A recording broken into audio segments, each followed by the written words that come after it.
بسم الله الرحمن الرحيم الحمد لله رب العالمين والصلاة والسلام على سيد المرسلين وعلى آله وصحبه أجمعين أما بعد. میرے محترم بزرگوں، عزیزوں اور دوستوں، ایک سورت ہم بار بار پڑھتے ہیں اور جس کے پڑھنے پر عذاب قبر سے بھی اللہ تعالیٰ نجات عطا فرماتے ہیں، وہ سورہ تبارک ہے. اللہ تعالیٰ نے شروع میں فرمایا ہے تبارک الذی بیدہ الملک وہو علی کل شیء قدیر الذی خلق الموت والحیاۃ لیبلوکم ایکم احسن عملا وہو العزیز الغفور.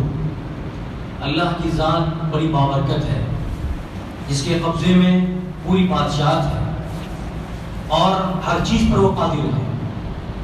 کوئی چیز اللہ کے لیے مشکل نہیں ہے، تمام چیزیں اللہ کے لیے آسان ہیں اور تمام چیزوں کو اللہ تعالیٰ کے سامنے دیکھتا ہے.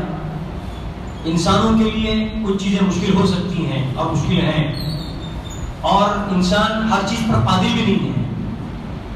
اس لیے اللہ رب العزت نے خود اس میں فرمایا تبارک الذی، بابرکت ہے وہ ذات، بیدہ الملک، جس کے قبضے میں پوری بادشاہت ہے، وہو علی کل شیء قدیر، اور وہ ہر چیز پر قادر ہے.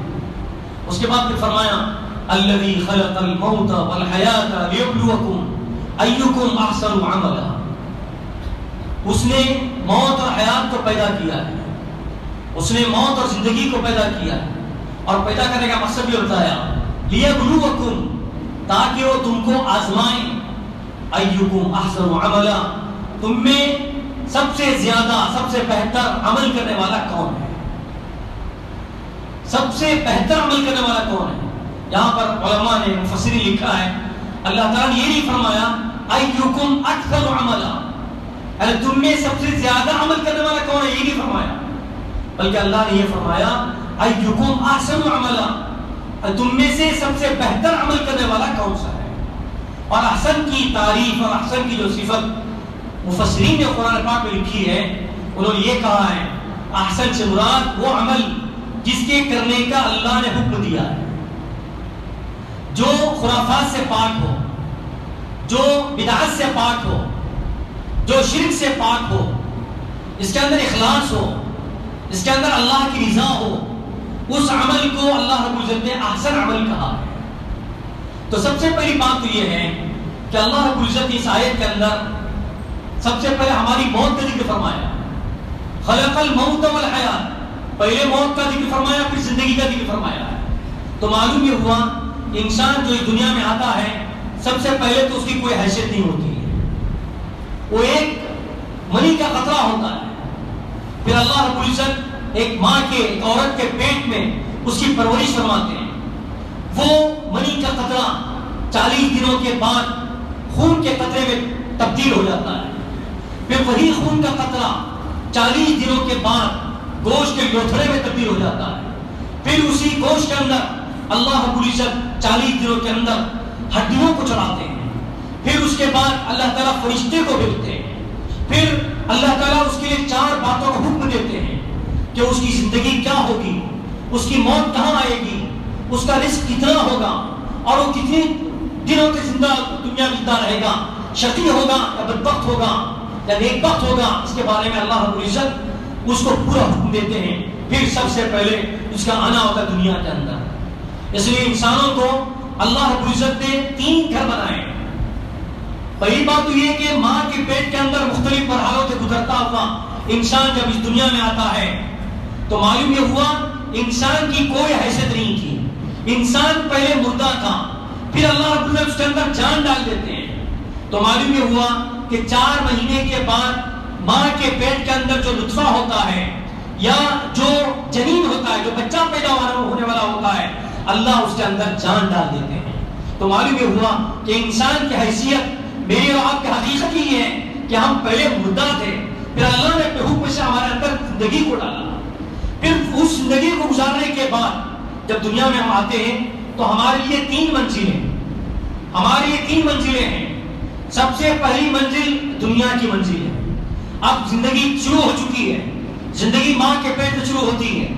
پھر اللہ رب العزت وہاں پر انتظام فرما دیتے ہیں، جھیلوں کے اندر رکھ کر اندھیروں میں رکھ کر ماں کے حیض کا خون کو بند کر کے اس کے دودھ کا انتظام فرماتے ہیں۔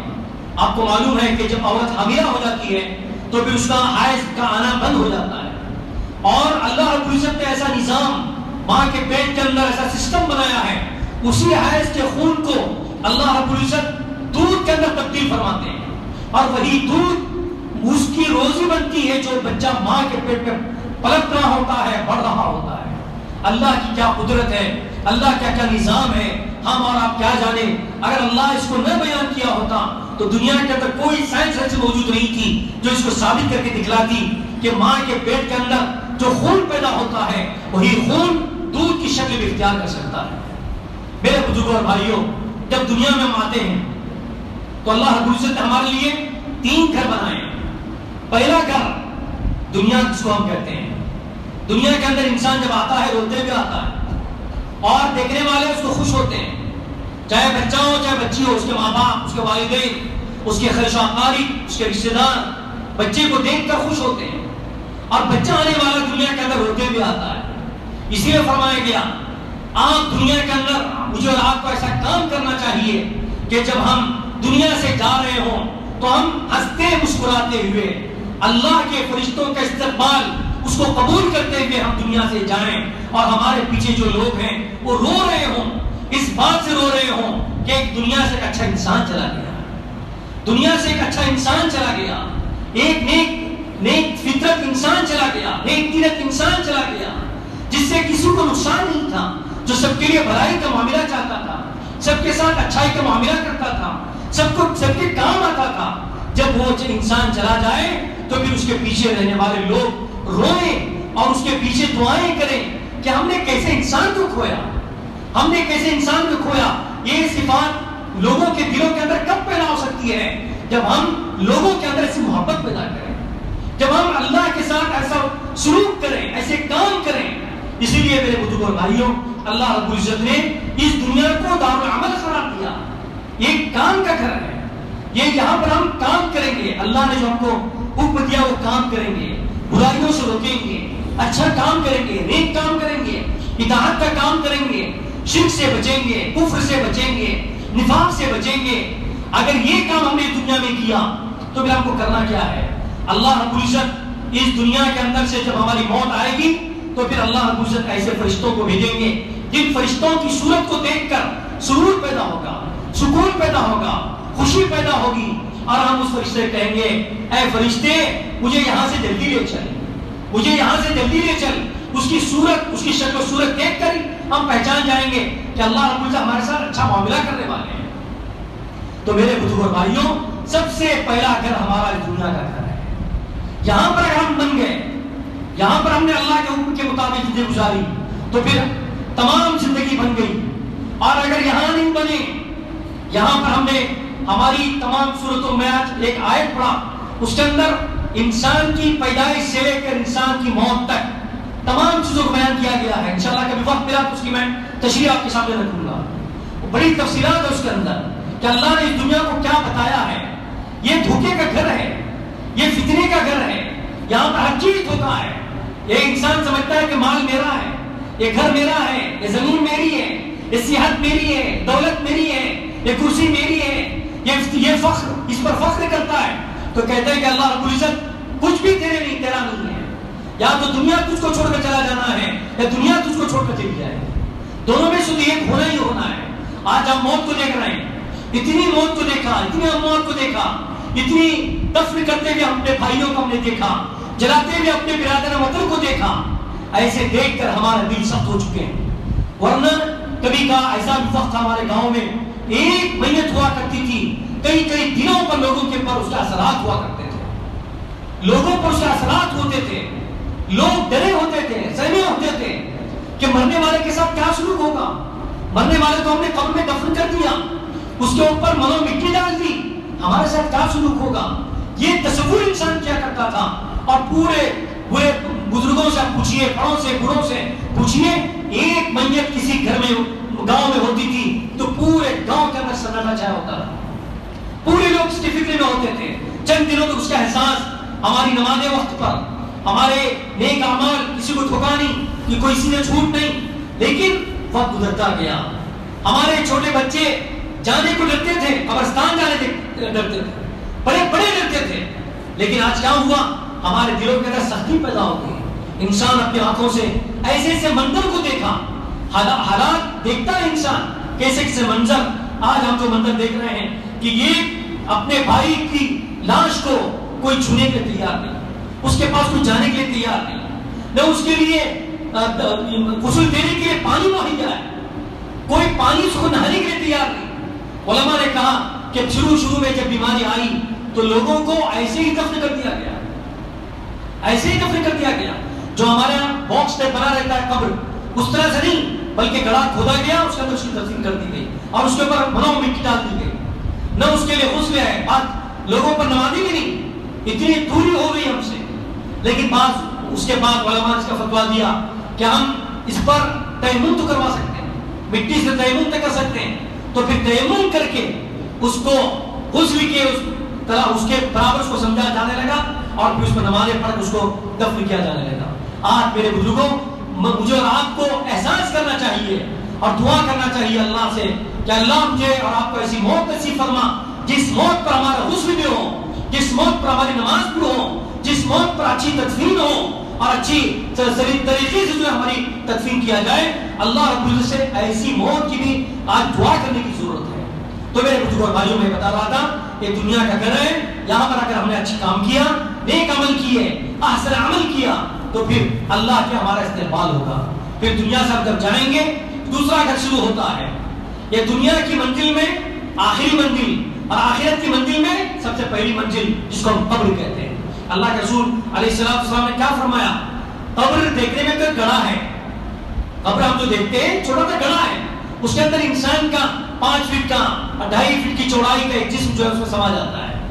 لیکن حقیقت میں اللہ رب العزت نے اللہ کے رسول علیہ السلام کے زبان سے فرمایا, القبر روضۃ من ریاض الجنہ او حفرۃ من حفر النیران. اللہ کے رسول نے فرمایا قبر یا تو جنت کے باغات میں سے ایک باغ ہے, قبر یا تو جنت کے باغات میں سے ایک باغ ہے یا جہنم کے گڑھوں میں سے ایک گڑھا ہے. ہم دیکھتے ہیں چھوٹا سا گڑھا ہے, لیکن کس کے لیے, مومن کے لیے یہ باغ ہے. کس کا باغ ہے, جنت کا باغ. یہاں پر کیسے ہوائیں چلے گی, جنت کی ہوائیں چلیں گی. یہاں پر داروغہ کیسے ہوں گے, جب ہم کسی 5 اسٹار ہوٹل میں رکتے ہیں تو ایک داروغہ رہتا ہے, ہمارا کام کرنے والا, اور پھر روم بوائے رہتا ہے. بار ہم اس کو بلاتے ہیں, وہ ہماری خدمت کے لیے تیار. رات کے 12 بجے اس کو بلائیے, دن کے 12 بجے بلائیے, کسی میں اس کو آواز دیجیے, وہ آنے کے لیے تیار ہے. تو اللہ رب العزت قبر کے اندر بھی ایسے داروغہ, ایسے ہمارے آفیشیل لوگ فرشتوں کو رکھیں گے کہ ہر اعتبار سے ہم کو وہاں پر اللہ رب العزت خوشی کے ساتھ, راحت کے ساتھ, آرام کے ساتھ, سکون کے ساتھ کو رکھیں گے. یہ کب ہوگا, جب دنیا کی زندگی ہم اچھائی کے ساتھ اور نیک بن کر ہم نے گزاری ہو. اگر خدا نہ خاصا کوئی کافر, کوئی منافق گزرتا ہے, انتقال کر جاتا ہے, تو پھر یہی گڑھا اس کے لیے حفرۃ من حفر النیران بن جاتا ہے, جہنم کا گڑھا بن جاتا ہے. اور جہنم کتنی خطرناک چیز ہے. اللہ نے اس کے 8 طبقات بنائے ہیں, اور آخری طبقے میں جو ہوگا وہ منافق ہوگا, اسلام کے خلاف بولنے والا, ظاہر میں مسلمان, اندر سے اسلام کے خلاف بولنے والا, سازشیں کرنے والا. یہ کافروں کو نہیں, مشرکوں کو نہیں, بلکہ منافقوں کے لیے. المنافقون فی الدرک الاسفل من النار, کہ جہنم کے نچلے طبقے میں کوئی ہوگا تو وہ منافق ہوگا. اسے اللہ سے ہم کو معافی مانگنی چاہیے اور پناہ مانگنی چاہیے. اللہ نفاق سے میری اور آپ کی حفاظت فرمائے, پوری انسانیت کی حفاظت فرمائے, لیکن مسلمانوں کی حفاظت فرمائے. یہ تو دوسرا دور ہوا, یہ گویا کہ حشر جس کو کہتے ہیں.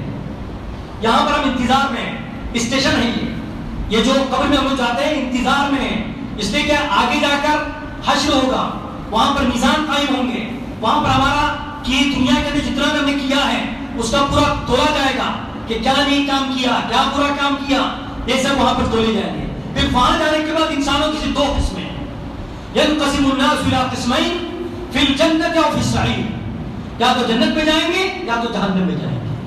تو یہ دنیا, پھر برزخ, پھر آخرت, 3 گھر اللہ نے ہم کو بنائے. اور کامیابی ہم تینوں میں چاہتے ہیں تو یہاں سے ہم کو کامیاب ہونا پڑے گا. یہ پہلی جو منزل ہے اس کے اندر ہم کامیاب ہو گئے. اس کے اندر ہم نے اللہ اور اللہ کے رسول کے حکموں کو مانا، اس کی اطاعت کی، اپنے نفس کو ذرا سا قربان کیا. نفس چاہتا ہے پیٹ بھر کر کھائیں، حلال کمائی ہاتھ میں نہیں ہے، کیا کریں؟ کچھ برداشت کر لیا جائے. اگر مالک ہے، مالک مجھے دیکھ نہیں رہا ہے، میں کچھ کر سکتا ہوں، اس کے باوجود میرے بڑے مالک کی یاد آ جائے اور میں اس کام سے رک جاؤں، بس اتنا ہم کر لیں اور دنیا کے اندر اللہ اور اللہ کے رسول کی اطاعت اور فرمانبرداری سے چلے جائیں. یہاں پر اللہ نے فرمایا کہ بہت زیادہ عمل کی ضرورت نہیں ہے. لیبلوکم ایکم احسن عملا، بہتر عمل کی ضرورت ہے، زیادہ عمل کی ضرورت نہیں ہے. اگر انسان کے پاس عمل زیادہ ہے لیکن اس کے اندر خرابیاں پیدا ہوئی ہیں تو پھر اس عمل کا کوئی فائدہ نہیں ہوگا. اس لیے میرے بزرگوں اور بھائیوں، سب سے پہلے دنیا کی منزل، اس کے بعد حشر کی منزل. ایک گویا کہ اسٹیشن ہے، ہم انتظار کر رہے ہیں کہ ہماری منزل کب آئے گی. جب انسان انتظار میں رہتا ہے تو گاڑی کے انتظار میں اصل اس کو پہنچنا ہوتا اپنی منزل کی طرف. تو میرے بزرگوں اور بھائیوں، ہمارے تینوں منزل اگر ہم چاہتے ہیں کہ اللہ رب العزت آسانی کے ساتھ اور کامیابی کے ساتھ، کامرانی کے ساتھ اس کو پار فرمائیں، تو مجھے اور آپ کو چاہیے، تین کام چاہیے. پہلا عمل ایمان. ایمان کے بغیر کوئی عمل قابل قبول نہیں ہے. ایمان کو ہر حالت میں بچانا ہے، ہر حالت میں بچانا ہے. چاہے ہم پر فقر آئے، چاہے ہم پر کوئی مصیبت آئے، چاہے ہماری گردن پر تلوار لٹکے، ہر حال میں ہم کو ایمان کی حالت میں جانا ہے. اس کے لیے ہم کو اللہ سے دعا مانگنی ہے، اے اللہ ایمان کی حالت میں زندہ رکھ، اور ایمان کی حالت میں ہم کو اس دنیا سے اٹھا، اس دنیا سے اٹھا. یہ دعا اللہ سے کو مانگنی ہے. دوسرا کام کیا کرنا ہے کہ جو بھی کام ہم کریں اللہ کے لیے کریں. اس کے اندر ریا نہ ہو، اس کے اندر دکھاوا نہ ہو، اس کے اندر شرک نہ ہو، اس کے اندر نفاق نہ ہو. یہ جو بھی کام کریں. اور تیسری بات یہ ہے کہ انسان اللہ کی اطاعت، اللہ کی اطاعت اور اللہ کے رسول کی اطاعت، یہ تین کام کرے اگر ہم جائیں گے تو انشاءاللہ پہلی منزل بھی آسان، دوسری منزل بھی آسان اور تیسری منزل میں بھی کامیابی. اللہ سے دعا کرتے ہیں کہ اللہ تعالیٰ مجھے بھی اور آپ کو بھی ان اموات کو یاد کرتے ہوئے اپنی موت کو یاد کرنے کی توفیق عطا فرمائے اور نیک عمل کرنے کی توفیق عطا فرمائے. یہ دنیا امتحان گاہ ہے، جیسے کہ اللہ نے فرمایا لیبلوکم ایکم احسن عملا. دنیا میں آنے کا مقصد ہمارا نہ کمائی ہے، نہ وقت گزاری ہے، نہ عیش و عشرت ہے، بلکہ ہم کو اللہ نے آزمائش کے لیے بھیجا ہے.